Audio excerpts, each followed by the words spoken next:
Hey guys, this is Chris and today I'm skiing on ice to an island that is on the Russian border. And that there is Russia. I'm going to use this frozen lake as a bridge between lands. Along the way I'm being followed by Russian Coast Guard, I'm building a snow shelter, exploring the island on the border and struggling to get the fire going. I'm cold, dehydrated, hungry and tired. But the good news is, I'm bringing you guys along for the ride. Come see if I survive.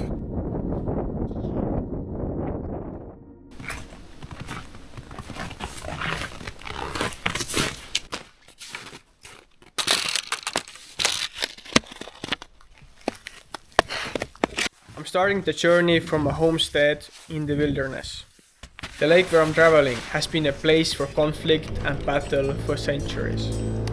During the 13th century, armies met in one of the medieval Europe's most legendary battles. The Teutonic Knights, Crusaders, Knights of the Faith, tried to cross the lake, but they were met by the forces of Novgorod, led by Alexander Nevsky. And the Teutonic Knights were no more, showing once more that frozen waters can be both a battlefield and bridge.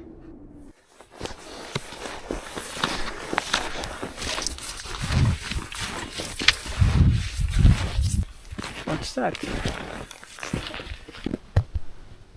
Yep.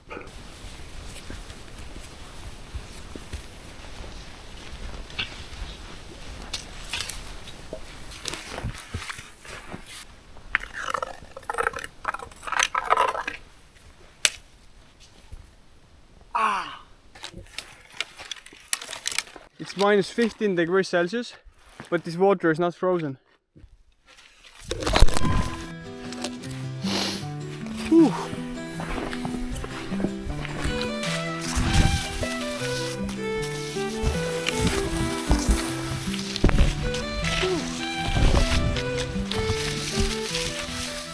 Finally making some fast time.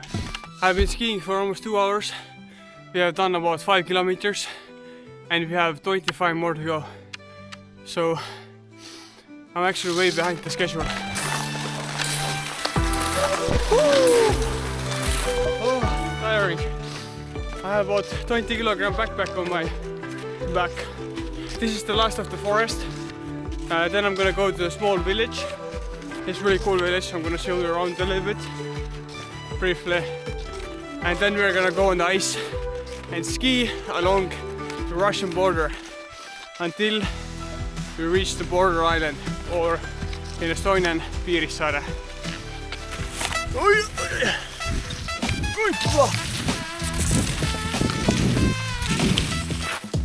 Okay, watch out for cars. That's an Estonian highway.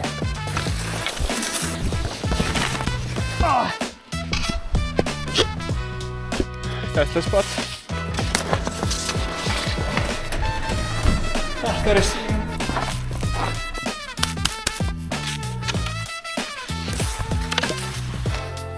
Welcome to Mehhikorma. But my first stop is gonna be at the border guard. I'm just gonna let them know that I'm gonna be on the ice, skiing along the Russian border to the island. And then I'm also gonna ask them about the condition of the ice. And then we're gonna ski the island. I'm gonna make like a shelter. I don't really have a tent or anything. I just have a sleeping bag, then eat, and tomorrow morning I'm gonna explore the island. It's actually a super interesting island. That's a big bird nest.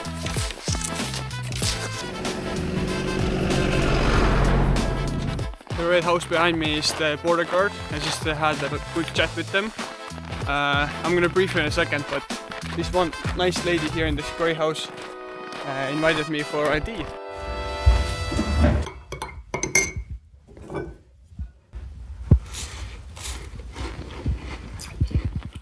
People are nice. Turns out my friendly host Anu is running an inn. So after cookies and tea, she offered to show me around. Okay. She had many cool Estonian artifacts. Half a dozen rooms, multiple saunas, and this room had its own private sauna. Ah, siin on ka saun või? and $1 million view. jah, miljoni vaade. See on miljoni vaade. Ükskord üks lätlane ütles, aga mul ei ole raha. Wow. Lastepäraseid pilte ja... Vaata, see on ka, see mulle hästi meeldib. Algus ta tahtis siia kõrked teha, aga ma tean, nime järgi. Here she actually telling me about the swimming race from Estonia to Russia that they are planning to restart this summer. Oh, that was amazing. I'm gonna put the information into the caption below and also on the screen now. We at first had a small problem regarding the ice. The wind came from Russia and it broke the ice.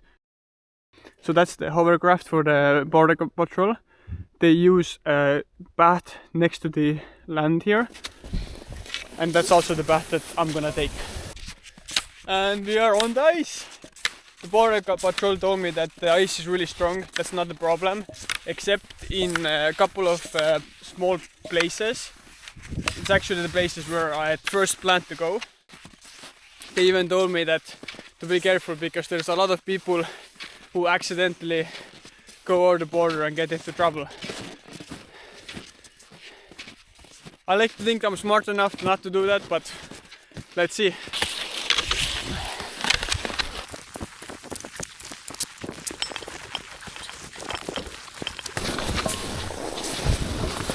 I have to hurry because the sun is gonna set in 3 hours and I still have about 15 kilometers to go. I have never navigated on ice during the dark before, so I prefer not to find out how to do it, but if it happens, then we have to deal with it. Ooh, here you can see inside the water. This lake here has a lot of history. First of all, Estonia got its independence 1918. Only 20 years after that, Soviets invaded our country once more. And they crossed the border where I'm currently skiing.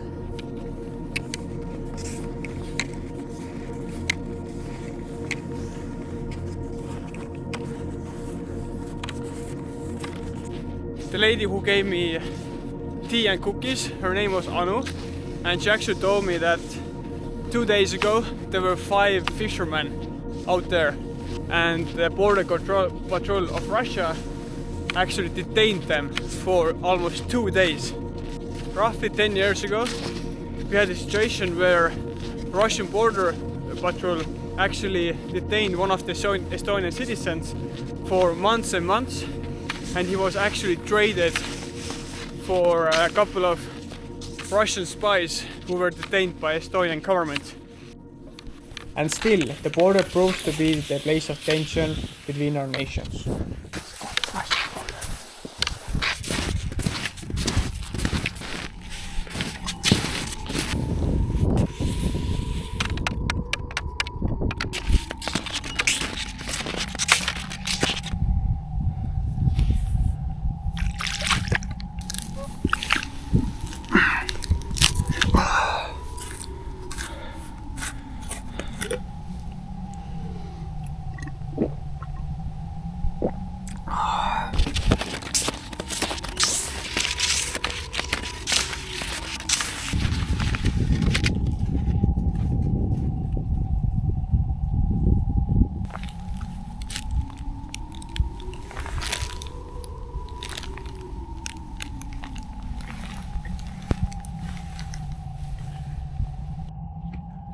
I'm not sure if you can see, but there's a red post that says it's Russian border. But now I'm on this ice debris land and that's my destination. I still have about like 6-7 kilometers to go. I think the sun just set as well. I mean, I can't tell because it's so cloudy, but it's getting a lot colder and a lot darker already. And I just saw a Russian hovercraft. It was a little bit scary experience. It was really close.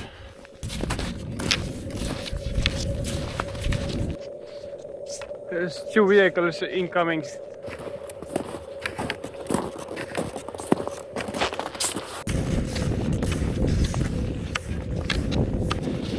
I think like 4 kilometers to go.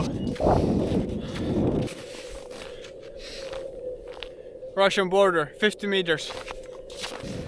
And first time being here next to a Russian border on a really biggest lake of Estonia. It feels amazing. That dinner at that bed is gonna be amazing tonight. Can you see the light there? That's another Russian border guard vehicle. And I'm literally only like 20 meters from the border. So I'm a little bit worried that they might just do those like 10 steps and snatch me. So I'm gonna go a little bit faster and a little bit away from the border, just in case. Oh.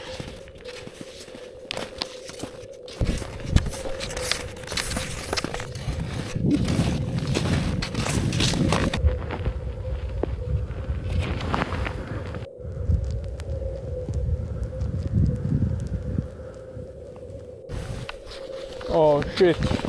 There's a crack in ice and then there's overflow. There's a little bit water come on the surface. Oh damn. I have to be careful here. Okay, it's fine. Damn, that looks scary.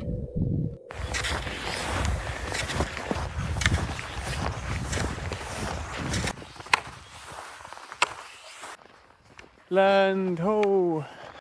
Okay, I arrived at the island. So I'm just gonna quickly build my shelter. I'm not gonna film it, I'm really tired. Then I'm gonna build a campfire and then I'm gonna eat finally. So it's quite straightforward and easy. Took me like 20 minutes. I just kind of took all the snow from this side and piled it up here. I'm gonna have my sleeping station on the left and here I'm gonna make a fire. And I also gathered quite a bit of firewood. So at the front I have thick logs and I'm really looking forward to going into my sleeping bag. I'm really tired and I think I'm also a little bit sick because I don't really feel good. Oh. Yeah, we're gonna survive this night easily, be warm, and tomorrow we're still gonna do the village tour. Yep. Let's get started with fire.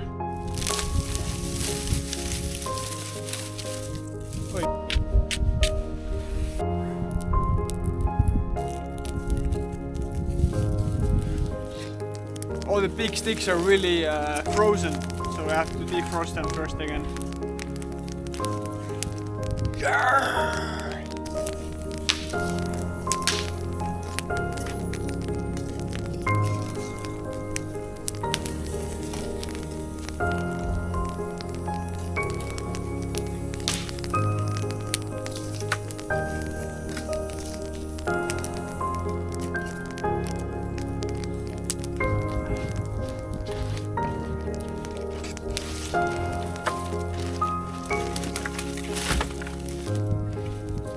The big sticks don't want to burn.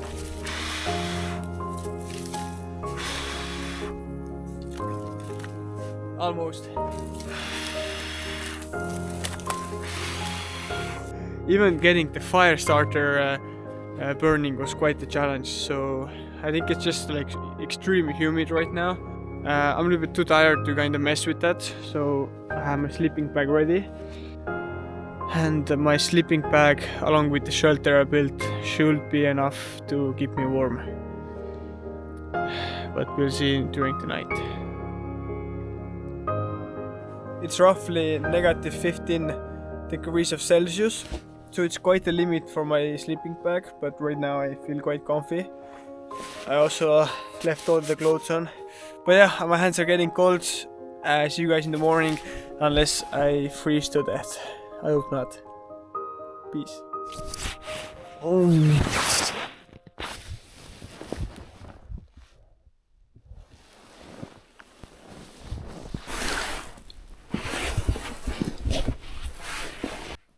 Oh, it's so beautiful.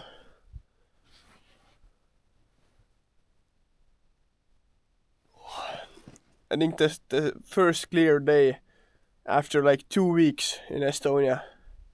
That's awesome.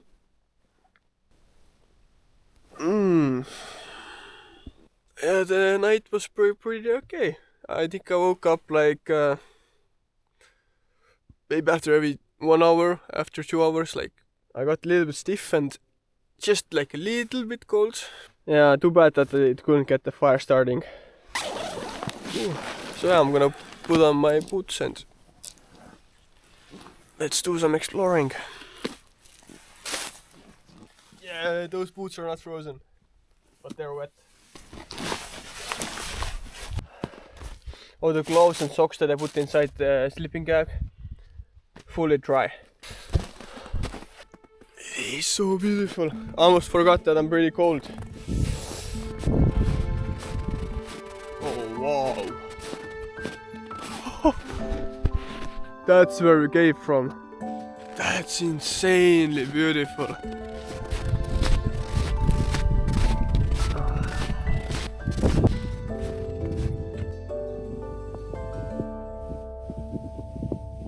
And that's where I came from.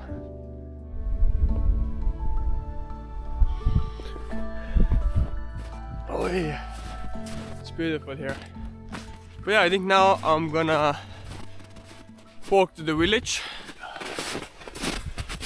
There's only like 30 people living on this island, so I really doubt somebody's gonna steal my stuff. And it's one of the few places in Estonia where you don't really have phone service. People often describe this place as like traveling back in time.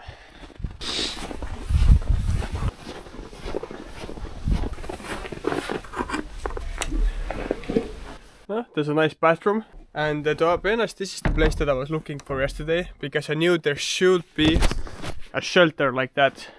Here we have this like national made hiking trails, and they usually have like the sleeping places, bathrooms.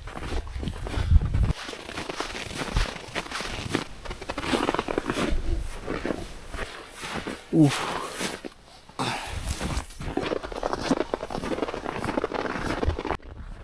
And also one cool thing about this island is that this island is actually cut in half. This is the canal where all the ferries during the summertime come inside the island with supplies and also with tourists. Here usually during the summertime there's like almost 300 or even 400 people living here. But only wintertime, only 30.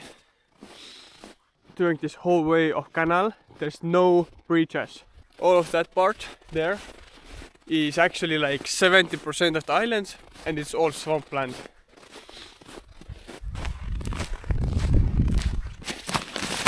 Oi. Oh! Another animal hole. Yoink.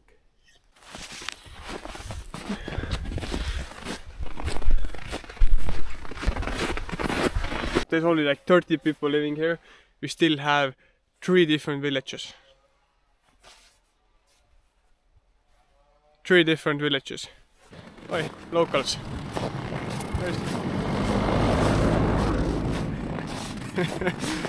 She was like, who the hell is that? I don't think very often they get visitors during the winter time.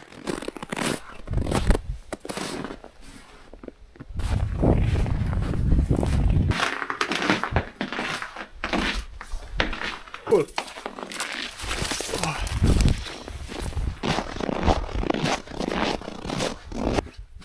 Piri Mesha. The island's population is pretty much 50-50. Half are Russian and half are Estonian. Some of the Russian population escaped here from Russia during the 17th and 18th of century because of their religion. They weren't welcome there because of their religion. And that's why they have in this island 3 different burial grounds for 3 different religions. Yeah, so I spoke to a local. He was like, did you walk here? I was like, I skied. Okay, bye. Yeah, he was a cool guy. I think that's the store. The store is only open like 7 hours per week. I just spoke to another gentleman. He was Russian speaking, so I couldn't really chat with him much, but he was a really cool guy. Came right away, said hello and shook my hands. And also found really interesting stuff, like during the 19th century there was like a big storm and a flood here, and there was even a fort village that resided here, but it was wiped out by the flood, so now it's underwater. And the second thing, 1921, there was a big fire in this village that almost burnt down every other house here. Before the First World War, there were like a lot of people living here. They even had a school that housed almost 200 students. During the 1921 fire, it got destroyed. This is like Estonian village, and this is where the people actually came to live after their original village Porku got flooded during the 1862. That house looks nice.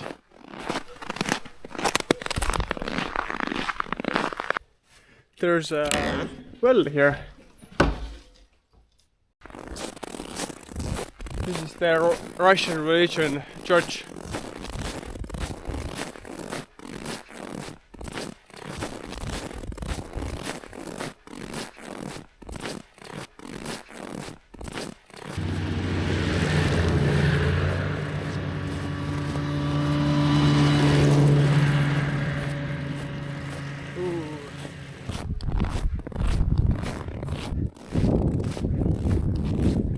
This is the border guard watchtower. It has like a light on top of it. Thanks to this I actually found the island. Otherwise, like in the dark, it was pretty hard to navigate. Fun fact, like this part of the island, which is called Toni village, used to be under Russian control during the 18th and 19th century. These are a cool bird. They use their beak to drill into the tree and eat the insects inside the tree.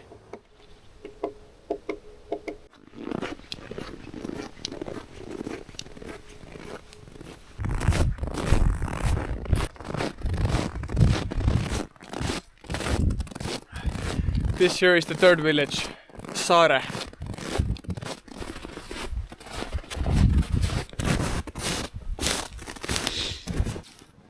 Check these out.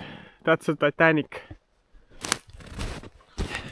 Well, that was the last stop. Now I'm gonna walk through the village back to my campsite and hopefully get some food and water. Oh, I'm tired.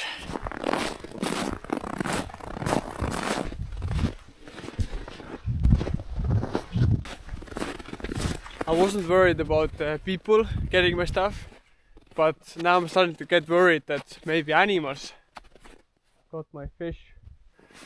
Everything is just like I left it. Okay, let's see if I can get that fire going, and if not, I'm just gonna eat the fish cold and start skiing back.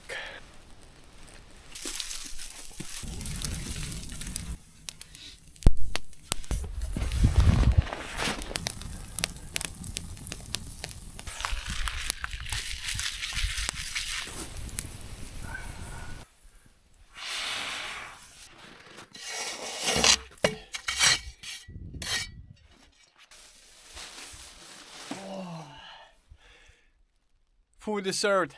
Rice and beans. And then fish. Oh.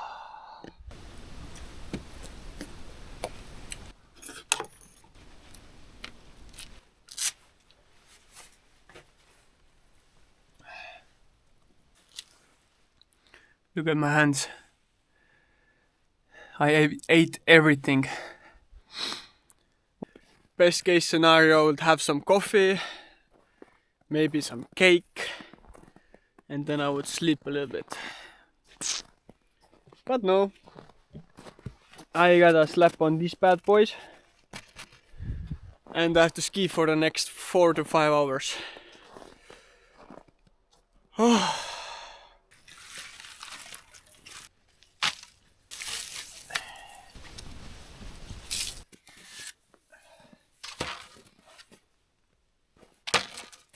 Okay, I think everything is clean enough.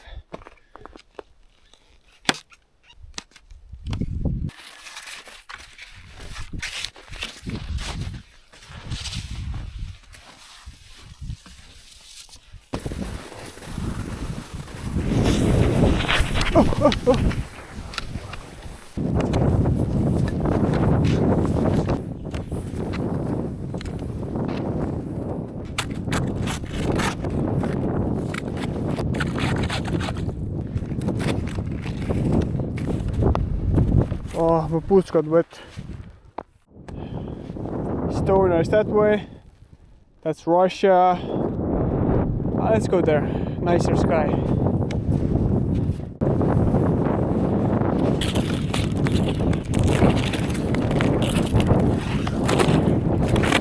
But in all honesty, for this skiing trek, I'm a little bit worried because the right side here, all the way through to the mainland, is the area that Coast Guard told me not to go to because there's no proper ice formation there. They have taken their overcraft here, so I'm gonna use that path to go more into the middle. But when I'm not sinking in, then the view is actually gorgeous. Look at that. Russia, a beautiful sunset towards Estonia. Oh, that's fun, but let's stay vigilant. I don't want to get wet.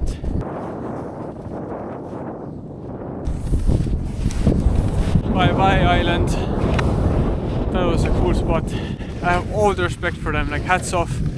They live whole winter coming on the ice, fishing, and then living off the supplies that they've gathered before the winter. It's cool that people still live like that, away from the phones, television. Amazing way to live. I'm gonna remember that trip my whole life. I have tons of ice to cross, and my main mission is to stay dry.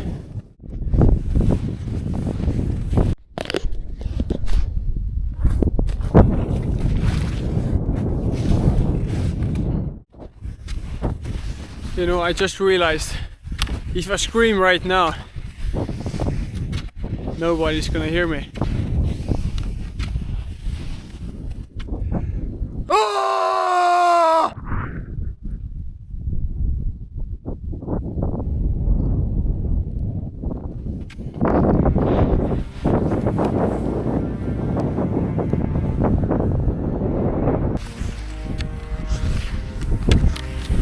The sun is almost setting. 10 more minutes and no more sun.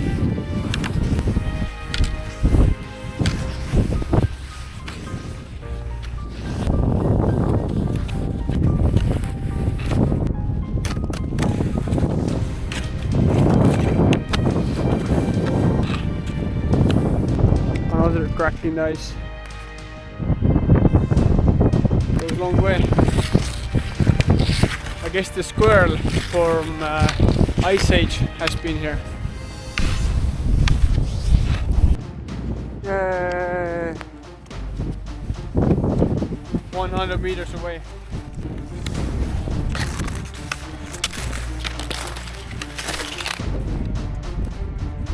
Frick yeah! That's the ferry that people use during the summer to get on the island. Oh, I'm glad to be on the land again. Now I have to wait for my ride.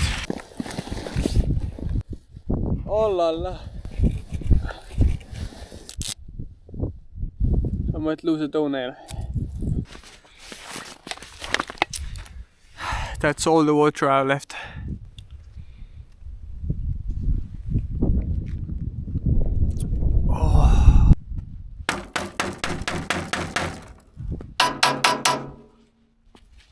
Oof, it's cold.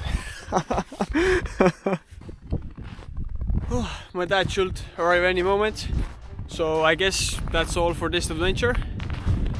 That was one of the most mentally and physically challenging 35 hours I had for a long time. I'm not sure how it looks on the video, but it was hard. But this is one of those memories that's gonna blast for me, and I'm really glad that I did it. So yeah, if you liked it and you want to see something like that in the future as well, make sure to subscribe. And I also post tons of rock climbing videos and other adventure videos, so make sure to check them out. And see you next time. Peace!